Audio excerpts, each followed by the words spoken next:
भूल को पाप मत कहो। और वैसे भी इस भूल के पीछे अयोध्या का भला ही तो छुपा है। राम सिया राम जय जय राम, राम सिया राम जय जय राम। मेरे मन में तुम दोनों के प्रति केवल प्रेम ही है और कुछ प्रश्न भी। हम आपके हर प्रश्न का उत्तर देंगे, किंतु उससे पहले हमें एक कार्य करना है।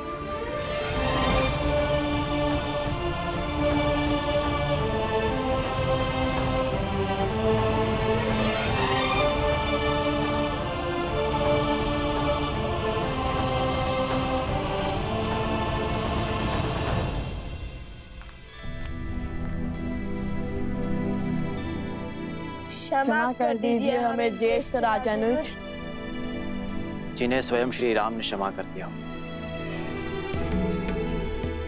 उन्हें मुझसे क्षमा याचना करने की क्या आवश्यकता? भैया की क्षमा में ही मेरी क्षमा है।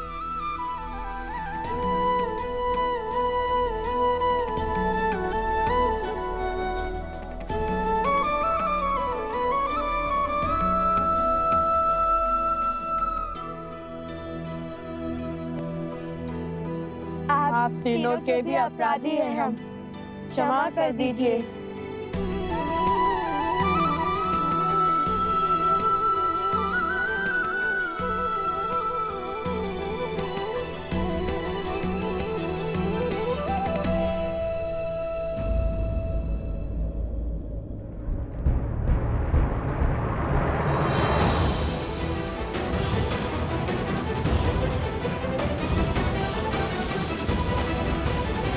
भैया, जब कहा था माता ने कि उनके प्रिय छोटे देवर कुछ अधिक ही क्रोध में रहते हैं, इसलिए इनसे क्षमा मांगना अत्यंत आवश्यक है। माता के लाडले हैं और पिता के सबसे प्रिय अनुज हैं।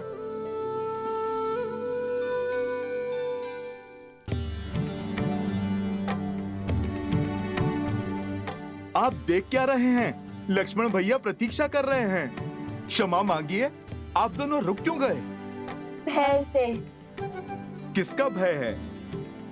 इनके क्रोध का, जिससे तीनों लोग थर-थर कांपते हैं।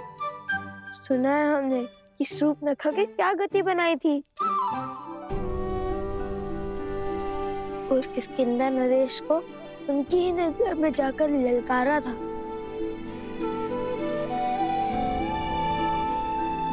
कहीं हम नन्हे बालकों पर बरस पड़े तो?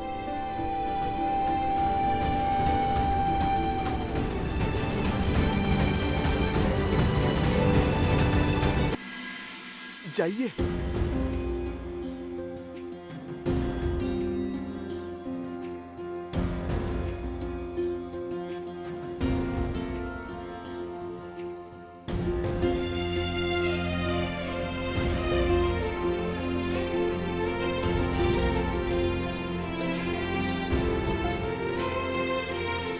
मुझे क्रोध तुम दोनों के युद्ध करने के निर्णय पर नहीं आया था। वो तो चुनौतीपूर्ण ही था। मैं आहत तब हुआ जब तुम दोनों ने मुझे दोषी सिद्ध करने का प्रयास किया।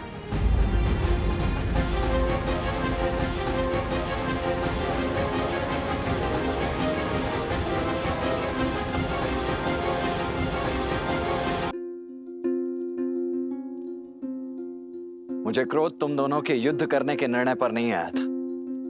वो तो चुनौतीपूर्ण ही था। मैं आहत तब हुआ जब तुम दोनों ने मुझे दोषी सिद्ध करने का प्रयास किया। तुम दोनों ने कहा कि मैं अपना दायित्व निभाने में असमर्थ रहा।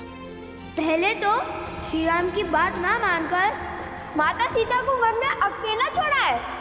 वहां से रावण ने उनका अपहरण किया और फिर श्री राम की आज्ञा मानकर माता सीता को वन में अकेला छोड़ दिया।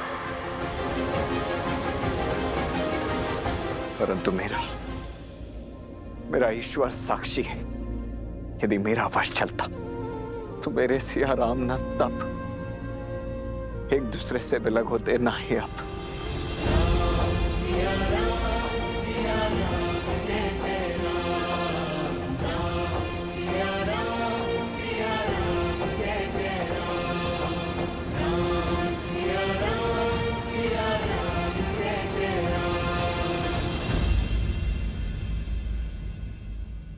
इसी पाप का प्रायश्चित करने आए हैं हम। इसी भूल की क्षमा तो चाहते हैं हम आपसे। हमने आपको क्रोधित किया, आपको हराने के लिए आपका अपमान किया। आज यदि आपने हमें क्षमा नहीं किया तो माता भी हमें कभी क्षमा नहीं करेंगी। एक मुख सूरज एक मुख चंदा, दिए सिया के सुख आनंदा। एक एक आत यमज युगला, जानकी सुत रूप नव कुश बोला। जानकी सुत रूप नव कुश बोला। सत्य तो ये है कि संसार में लक्ष्मण जी जैसा आज्ञाकारी भाई आज तक ना समर्पित देवर ना कोई हुआ और ना होगा, जिन्होंने माता सीता की रक्षा में, श्री राम की सेवा में 14 वर्ष पलक भी नहीं झपकी। क्षमा कीजिए हमें।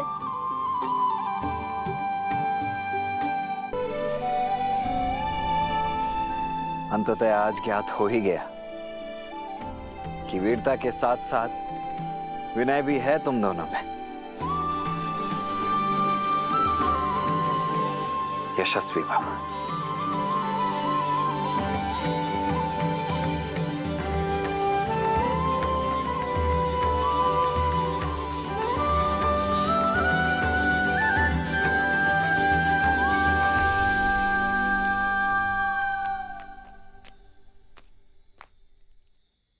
हम पूरे रघुकुल से क्षमा चाहते हैं।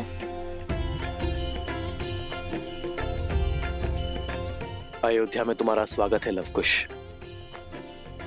तुम मेरे अतिथि हो। तुम्हारी व्यवस्था हनुमान को दे दी गई है। निश्चिंत होकर अयोध्या में रहो और अयोध्या को अपना ही घर समझो। और अब मेरे एक प्रश्न का उत्तर दो।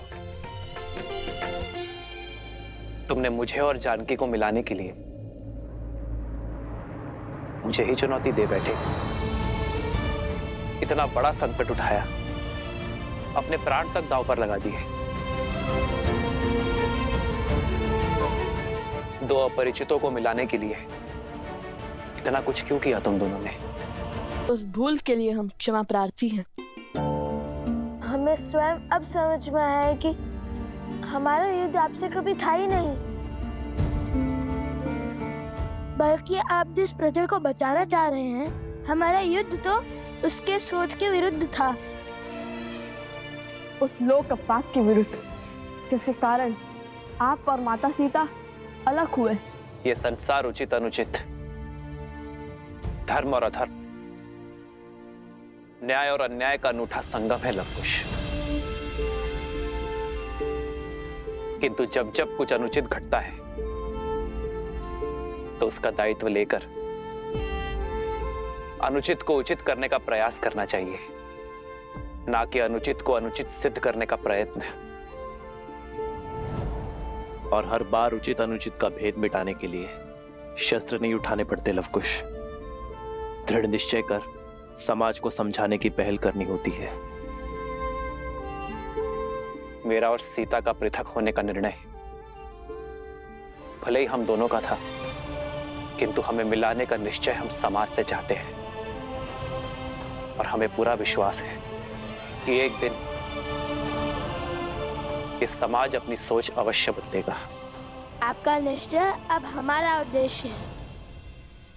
और इस बार हम विजय बल से नहीं, अपने गुरुवर की दी हुई शिक्षा से पाएंगे।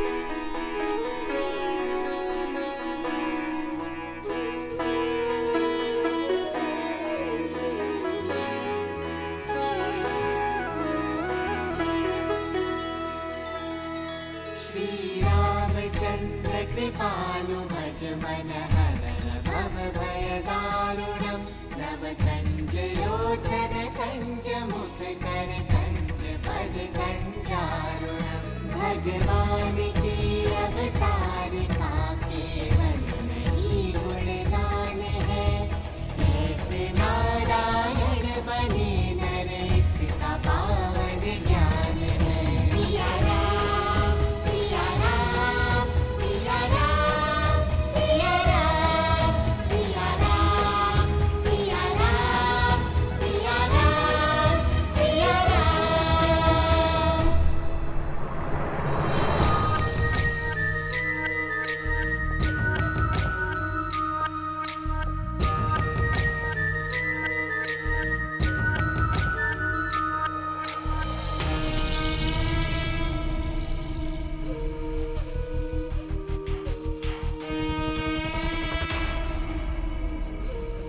भैया, समय अभी शेष है क्योंकि अभी तक लव और कुश ने राम को सत्य नहीं बताया है और अयोध्या वासियों को भी नहीं पता कि वो दोनों राम और सीता के पुत्र हैं। भैया, वर्षों पहले जो लोकपवाद का खेल आपने खेला था उसे संपूर्ण करने का समय आ गया है भैया। असुरी सोच और स्त्रियों के अपमान का जो बीज आपने जन मन में बोया था वो परिपक्व हो चुका है भैया। उसे काटने का समय आ चुका है।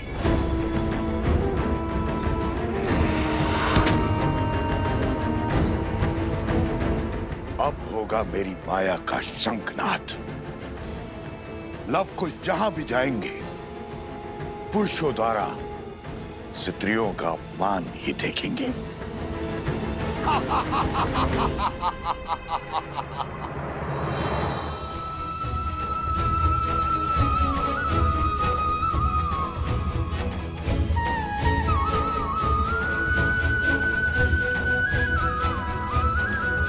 आदर्श और मर्यादा की है ये कथा महापावनम् काटे मनुष्य से मिला दे श्रीमद् रामायणम् श्रीमद् रामायणम् श्रीमद् रामायणम् सिया राम सिया राम सिया राम सिया राम सिया राम सिया राम सिया राम सिया राम। कभी कोई कार्य अच्छे से नहीं हो सकता तुम स्त्रियों से। देख रही हो इसे, कितनी त्रुटियां हैं इसमें। ऐसी होती है कलाकृतियां, इसे कौन खरीदेगा? हेस तुम्हारे कला में है और दोष हमारे व्यापार में उसको देती हो।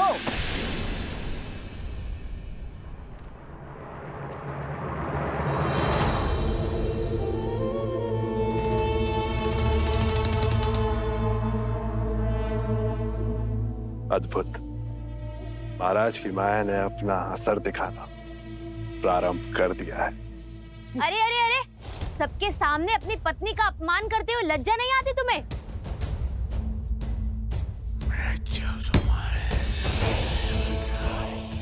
तू साहसी है तुम्हारी पत्नी।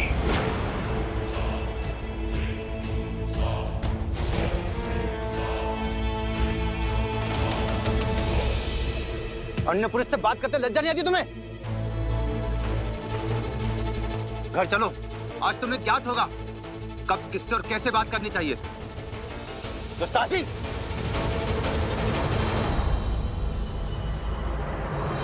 भैया, धर्म की अयोध्या में इतना अधर्म, कैसा विष घुल गया इनके मस्तिष्क में? हमें क्रोध को नहीं, कला को अपना अस्त्र बनाना होगा कुश।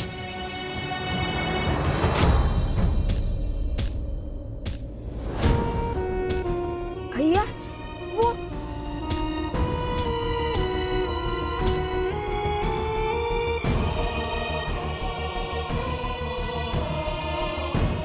ये स्त्री कौन है जो इन स्त्रियों का कष्ट देखकर इतनी व्यथित हो रही है? चलो चलकर देखते हैं।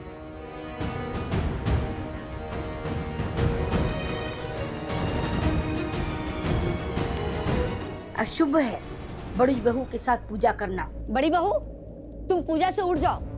तुम तुमने केवल बेटियां ही जन्मी हैं। छोटी बहू को केवल पूजा करने दो, वो शुभता की प्रतीक है। उसने श्री राम लक्ष्मण जैसे पुत्र को जन्म दिया है।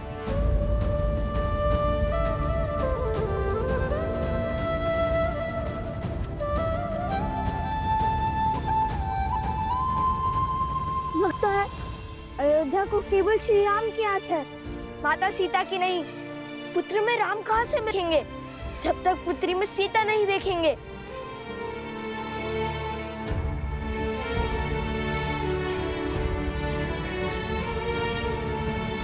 अभी तक जल नहीं भरा, कोई कार्य समय से नहीं होता तुमसे। मैं पूरा दिन खेतों में बैलों की भांति जुटता रहता हूँ, तुम सारा दिन सखियों के साथ बैठी बतियाती रहती हो। गृह कार्य भी ठीक से नहीं होता तुमसे। शीघ्र चलो, सूर्यास्त होने को है।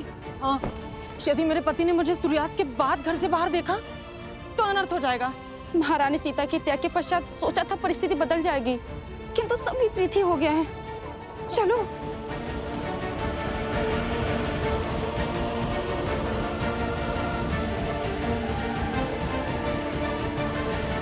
आप हमारा पीछा क्यों कर रहे हैं? कुछ पूछना था आपसे। आप रो क्यों रही थी? उन स्त्रियों की व्यथा देखकर आप इतनी व्यथित क्यों हो रही थी? क्या वे आपके संबंधी हैं? आपकी आंखों में अश्रु और मन में कष्ट था, सिर भी पीट रही थी आप अपना। यदि आप उनका दुख समझती हैं तो उसे कम करने का प्रयास क्यों नहीं किया? आपका पीछा करते हुए जब अयोध्या की गलियों से निकले तो अयोध्या के घरों की कहानी पता चली। हे देवी, कृपया करके अपना परिचय दीजिए, अपने पीड़ा का कारण भी बताइए।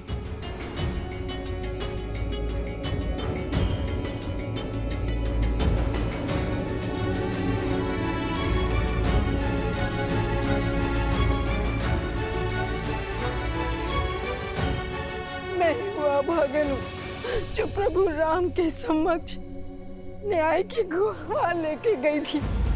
भयानक आंधी और वर्षा हो रही थी, इसी कारण मैं अंधकार के पूर्व घर न लौट सकी। सिर्फ इसीलिए मेरे पति ने मेरा बहिष्कार कर दिया। चयन आपको करना है महाराज, या तो आप न्याय कीजिए या तो फिर मुझे आत्महत्या करने की अनुमति दीजिए महाराज। अयोध्या के महाराज ने मुझे न्याय तो दिया, किंतु उस न्याय का दंड भोगना पड़ा अयोध्या की महारानी देवी सीता को।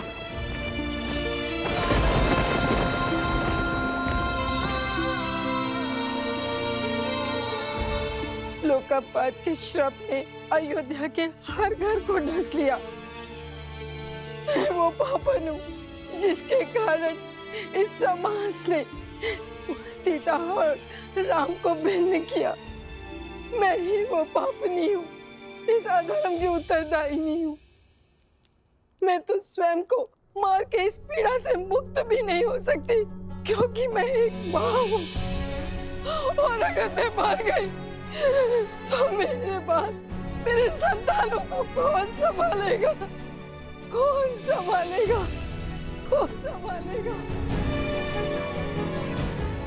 हमारी अयोध्या पहले ऐसी नहीं थी, फिर न जाने कैसे प्रजा की सोच इतनी मलिन हो गई। श्री राम अयोध्या के राजा हैं, यदि वो चाहे तो एक आदेश पर क्षण भर में सब कुछ ठीक हो सकता है। भला उन्हें कौन रोकेगा? पर वो भी इस वियोग को सह रहे हैं, क्योंकि वो मर्यादा पुरुषोत्तम है जो अपनी सोच दूसरे पर आदेश के रूप में नहीं थोपना चाहते।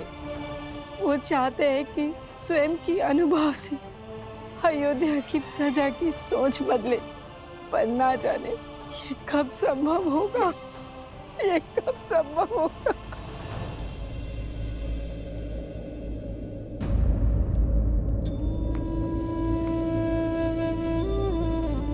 माते नहीं, मुझे इतना आदर मत दीजिए। मैं केवल एक वस्ताखोर ऋषि कुमार हूँ। केवल मुख से माता ही नहीं कहा है, अपितु आपको मन से भी माता ही माना है हमने। और हम अपनी माता को रोते हुए नहीं देख सकते। जो पीड़ा का दंश आप झेल रही हैं, वो हमें भी कचोट रहा है। हम भी देवी सीता और श्री राम की मिलन के अभिलाषी हैं, और हमारा मार्ग ना युद्ध का है और ना द्वंद का। न्याय के लिए अन्याय को मिटाना होगा। अयोध्या वासियों को स्त्री के सम्मान का महत्व समझाना होगा। उनके मन को पुनः पवित्र करना होगा। आप यहीं रुकिए, हम अभी आते हैं। कहीं जाइएगा नहीं।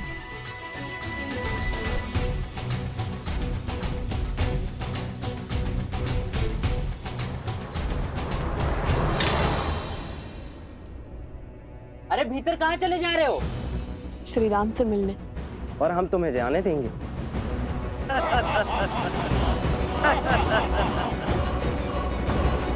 महाराज अभी व्यस्त हैं, बिना अनुमति के नहीं मिल सकते हैं।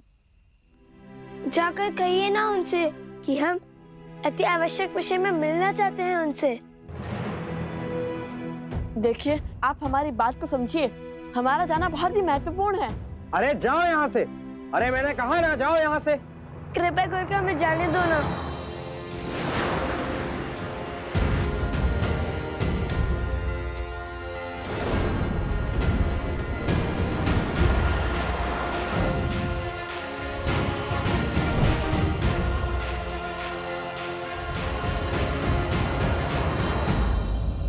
क्या हुआ? हनुमान जी, हमें इसी क्षण प्रभु श्री राम से मिलना है। और इस समय यदि कोई है जो हमें श्री राम के पास ले जा सकता है, तो वो केवल आप हैं। बात वचन की है हनुमान जी। किसी को लौटाने का वचन देकर आए हैं हम। सहायता कीजिए ना हनुमान जी।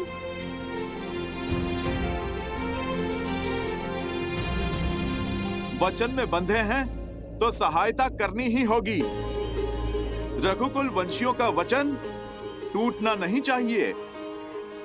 चलिए।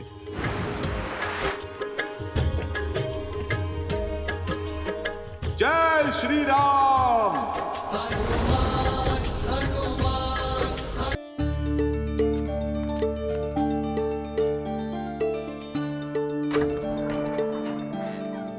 मंत्री जी, महाराज का आदेश है राज भंडार से 20 सेर अनाज परिवार गर्षित क्षेत्र में शीघ्र ही पहुंचाया जाए। और नदी पर सेतु बनाने के लिए धन भी राजकोष से मिलेगा।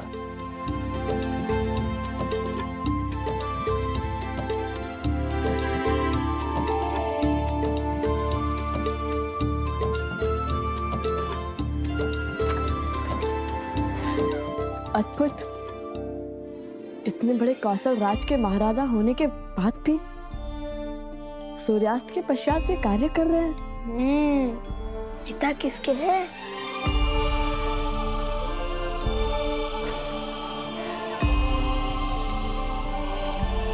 चलिए, प्रभु ने आप दोनों से मिलने की आज्ञा दे दी है।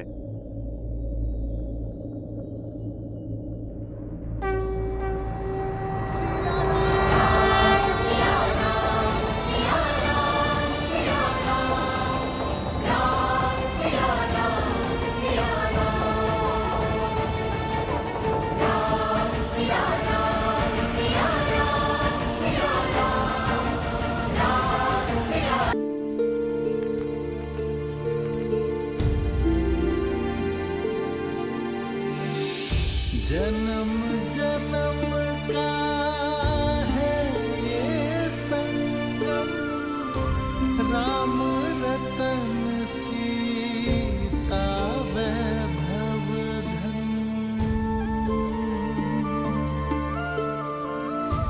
एक है पौरुष, एक समर्पण, एक है रूप तो दूजा दर्पण।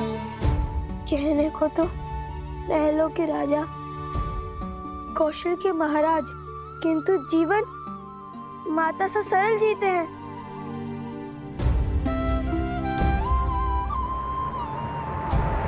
राम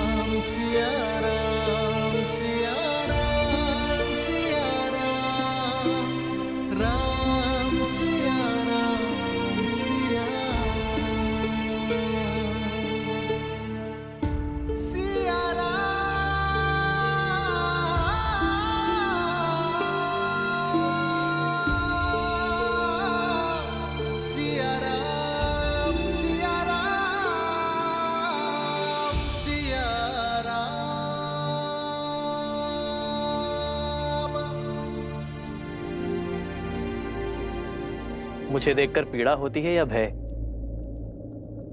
जब भी तुम्हारे समक्ष आता हूं, तुम्हारे नेत्रों से कल कल अश्रु बहने लगते हैं।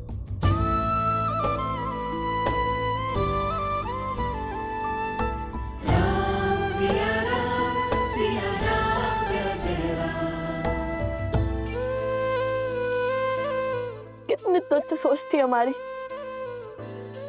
कितने निम्न विचार थे हमारे, जो हमने सोचा कि आप महलों का सुख भोग रहे होंगे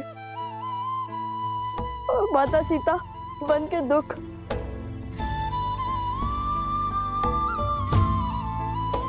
यहाँ आए तो समझ में आया कि एक और आप कौशल राज के महाराज की भांति अपने राज्य को हर संकट से बचा रहे हैं, और दूसरी ओर किंतु एक सन्यासी की भांति सब कुछ त्याग बैठे हैं।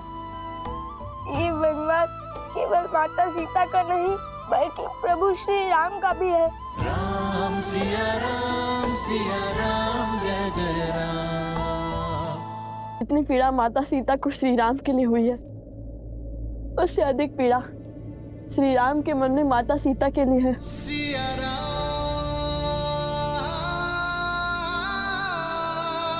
सिया राम। तुम्हारे नेत्रों से झरते ये अश्रु तुम्हारी बातों से उठती ये विपदा, ऐसा प्रतीत होता है कि तुम्हारा दुख मेरे दुख से भी विशाल है।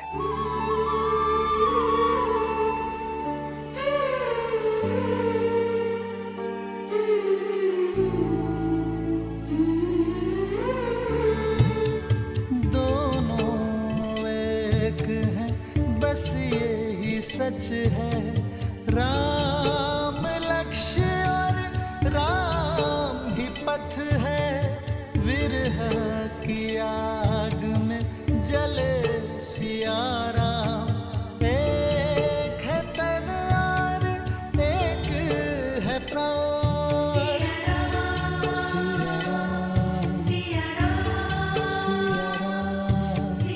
आपकी वियोग को अंत तक हम लाएंगे, सिया राम का मिलन हम करवाएंगे, उनकी बीच की दूरी को हम मिटाएंगे।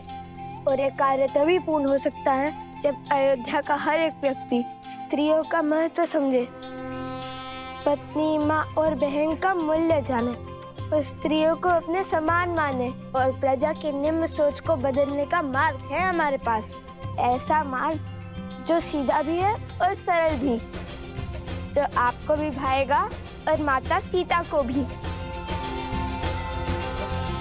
किंतु आपकी अनुमति के बिना आपके राज्य में ऐसा नहीं कर सकते।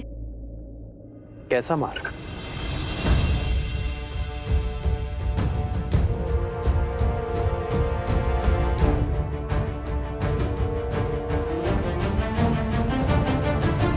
और इसके लिए हमें केवल एक दिन का समय चाहिए। हम वचन देते हैं इस शुभ कार्य में कुछ अशुभ नहीं होगा। आपके पुत्र होने के नाते हमें एक अवसर दे दीजिए।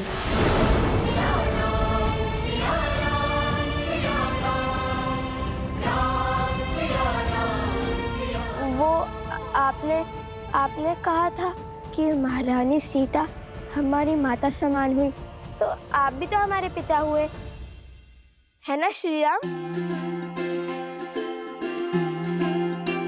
वैसे भी प्रजा के लिए तो राजा पिता समान होते हैं ना, और अब तो हम भी आपकी प्रजा ही हैं, सो आपके पुत्र हैं, और ये पुत्र अपने माता पिता को एक करने के लिए केवल एक दिन मांग रहे हैं।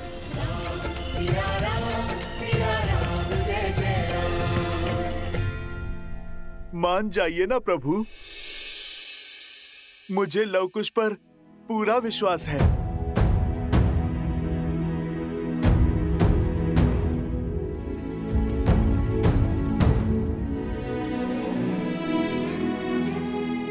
प्रभु, उनका उत्तरदायित्व मैं लेता हूं,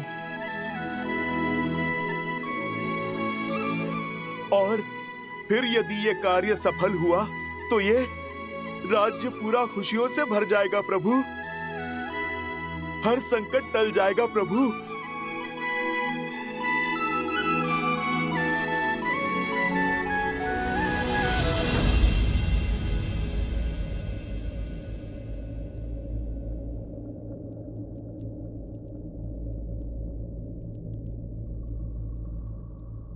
ठीक है हनुमान,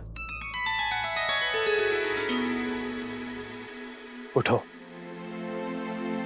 किंतु एक बात स्मरण रखना, चाहे विचार हो या व्यवहार, कुछ भी थोपा नहीं जाना चाहिए। यदि अयोध्यावासी एक दिन में तुम्हारी बात मानेंगे तो तुम्हारे उपाय को और आगे बढ़ाएंगे, अन्यथा ये निर्णय भी पुनः नियति पर छोड़ देंगे। ज्येष्ठ पिताश्री,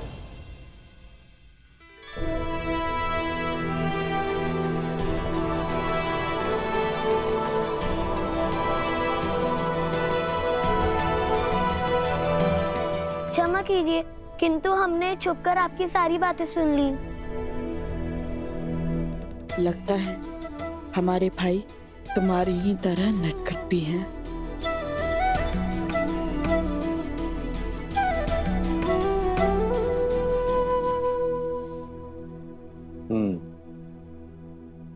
इतना दुस्साहस उचित नहीं है, ये राज नियमों के विरुद्ध है।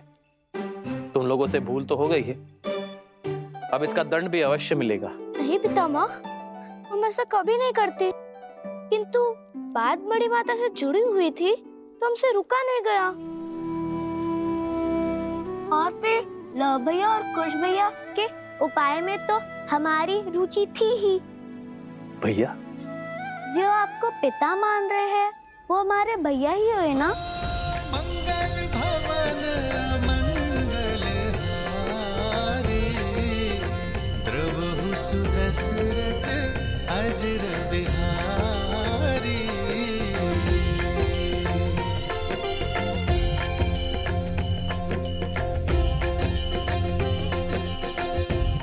उचित है हनुमान, सबकी भावनाओं का ध्यान रखते हुए आगे बढ़ो। जो आज्ञा प्रभु।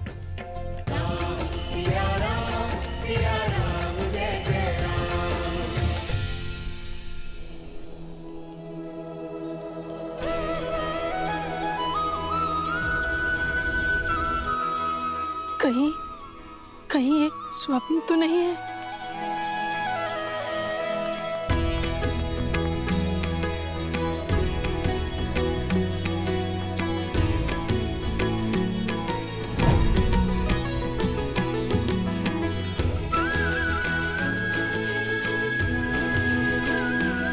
माता, हर कष्ट, हर पीड़ा, हर क्लांति को पीछे छोड़ने के निश्चित हो जाइए। हम आ गए हैं, किंतु एक सहायता की विनती लेकर। कैसी सहायता?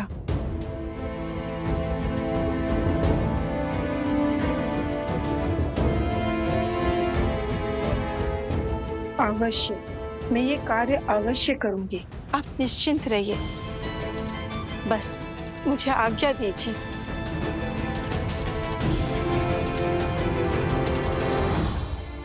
हमें भी कार्य दीजिए भैया।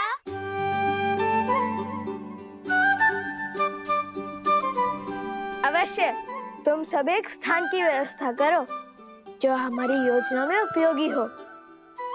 जानते हो ना मैं कैसे स्थान की बात कर रहा हूँ? हम अभी उचित स्थान की व्यवस्था करते।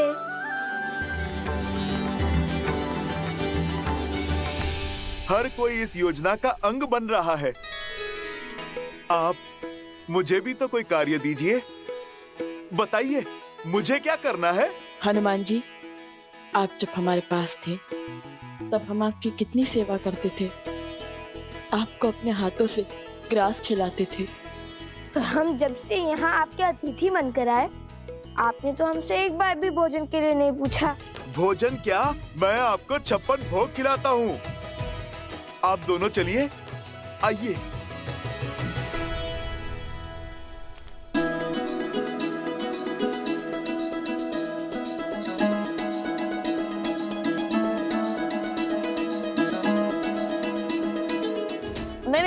बस बस। एक और लीजिए। नहीं नहीं, अपनी और नहीं और नहीं और नहीं और नहीं।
ये स्थान उचित रहेगा।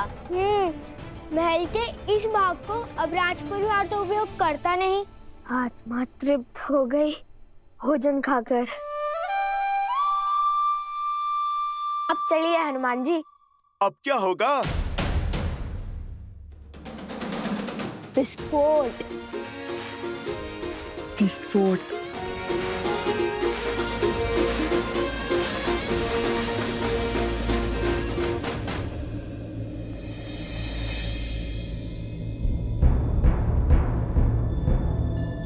अरे अयोध्या की सारी स्त्रियां कहीं चली गई हैं, सबकी सब खो गई।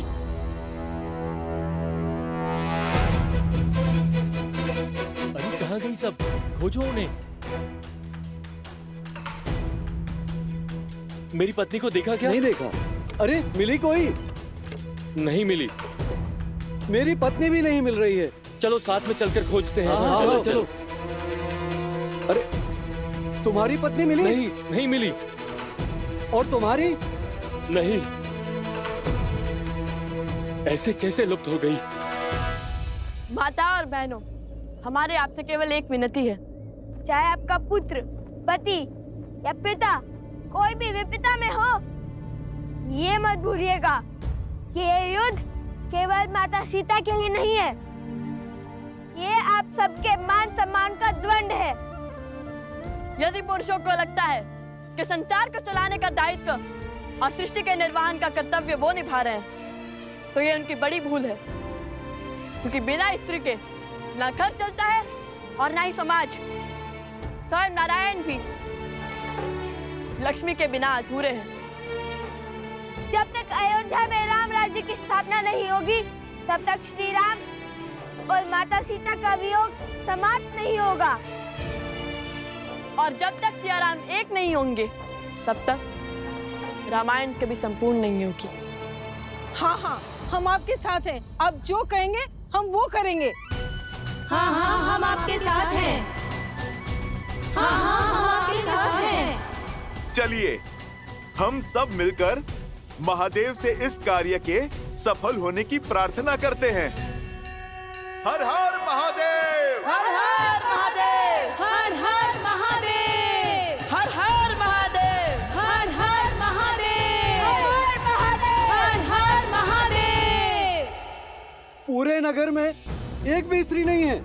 ये कैसा संयोग है? कैसी घटना है? सब और देख लिया, कहीं कोई चिन्ह नहीं। अरे तो क्या आकाश खा गया या पाताल निकल गया? अरे मेरे पुत्रों की माता क्या पवन के वेग में उड़ गई?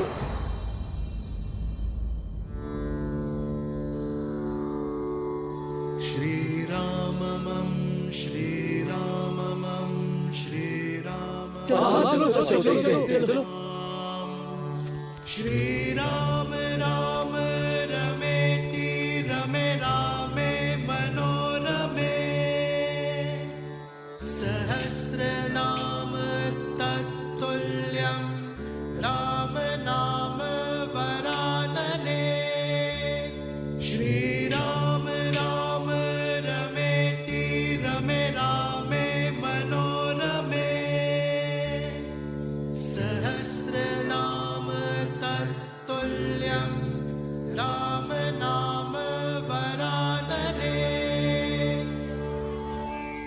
देखो हनुमान जी की अद्भुत लीला। उचित समय पर आए हैं हनुमान जी। अब यही हमारी समस्या श्री राम तक पहुंचाएंगे। चलो चलो चलो। हाँ, चलो चलो देखो।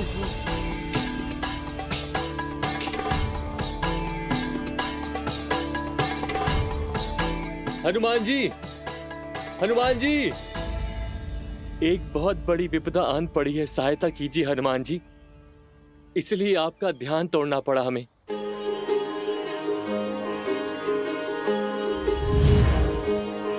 हनुमान हनुमान हनुमान हनुमान। संपूर्ण अयोध्या एक साथ? क्या बात है? संपूर्ण नहीं, आदि अयोध्या हनुमान जी। ध्यान से देखिए, आपके समक्ष केवल पुरुष हैं, सभी स्त्रियां लुप्त हो गई हैं। माताएं, बहनें, बहू, बेटियां कोई नहीं है। कहीं ये किसी आसुरी शक्तियों का किया धरा तो नहीं? असुर शक्तियां केवल वो नहीं होती जो आंखों से दिखाई दें। असुर शक्तियां तो मन और मस्तिष्क में होती हैं, जो सोचने और समझने की शक्ति का संहार कर देती हैं। इस असुर शक्ति से विजय तभी प्राप्त की जा सकती है जब मन से द्वेष को मिटाया जाए। और एक साथ इतनी सारी देवियों को प्रभु श्री राम की अयोध्या से उनके भक्त के होते हुए भला कौन ले जाएगा? ना कोई ध्वनि हुई और ना ही कोई हलचल हुई। मुझे तो लगता है कि ये स्त्रियां स्वयं चली गईं, अयोध्या छोड़कर अपनी इच्छा से। स्वयं गई है? स्वयं चली गई? समझ में नहीं आता, न तो इतनी शक्ति है और न इतना साहस, तो फिर कैसे चली गई? जो स्त्री मेरी बिना आज्ञा के चौखट के बाहर एक पग तक नहीं रखती, जो स्त्री हमारे आदेश के बिना जल तक नहीं ग्रहण करती, वो घर संसार छोड़ गई। कैसे? क्यों? हाँ, उचित कहा, उचित कहा, उचित कहा। पत्नियां तो पति का संसार होती हैं, पत्नियां तो परिवार की धुरी होती हैं, सेविका नहीं। वो भी तो मनुष्य हैं, उनकी भी अपनी इच्छा होगी। हो सकता है कि उन्हें आपकी कोई बातें बुरी लगी हो सकता है वो आपके व्यवहार से आहत हो गई हो। आहत हो गई? ऐसे कैसे आहत हो गई? उनके बिना हमारी कितनी हानि हो रही है। भोर से अभी तक ना भोजन बना, ना ही जल भरा हुआ है, खेतों का कार्य भी रुका पड़ा है। हाँ, और हनुमान जी, हमारे वस्त्रों की कारीगरी भी रुकी पड़ी है। प्रभु श्री राम का ये सेवक उनकी अयोध्या की सहायता अवश्य करेगा। आप लोग एक काम कीजिए, कुछ लोग दाएं जाएं और कुछ लोग बाएं जाएं, और मैं सामने की ओर देख लेता हूँ। जैसे आपकी आज्ञा। चलिए।